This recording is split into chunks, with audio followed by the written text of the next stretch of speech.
اوسې په کندو کې یار غلې پلار د غلو مور د غلچکی وه ستا نیکه د بدو ملو قوم د حرام خور دی قبیله د حرام خوره ده مړ شوې په غوړو پسې لکۍ توره د سپوره ده سترګې د کاسرې دي چلبازې دي بې شرمې دي کلک دي د غاښونه او پاپۍ د نرمې نرمې دي خېټه د کوپۍ ده د کدو یا د شناز هسې سر دې د نولي او بریتوکي د تورباز هسې غلا کې د غریبه غلا د خانه د بڼیانه کې سید او ملا نه پیژنې بوته د هر چانه کې ستا وړوکې خېټه د هما جهان مړنه کړه ستا کاسیره تنده د عمرونو غلا سړنه کړه ذات ته زناور دی خو خوراک کې د انسان هسې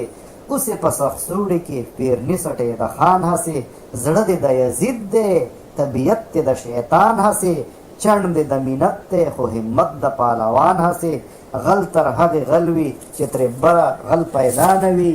چل تر هغې چل وي چې ترې بره چل پیدا نه وي دوه دانې ترې وخورې دوه دړۍ خاورې ایرې کړې اوږې خوله دې خاورې شه انبار زرې زرې کې خوی دې د خنزیر دی او فطرت دې د خامار دی خوله کې د آفت دی او په شونډو کې آزار دی خو غوټه چې شي سخته اخر پیښه پې چاړه شي تشې په جوارو پیشوګان په تا ماړه شي اوس چې کوم کور کې حرام خوره هغه کور لوټې داسې حرامي خپل بابا او خپله مور لوټې خو ورشي چې پیشوله نو پوله او پیرني دې هېره شي پیش په خېټه موړ شي په تا 11 12 13 شي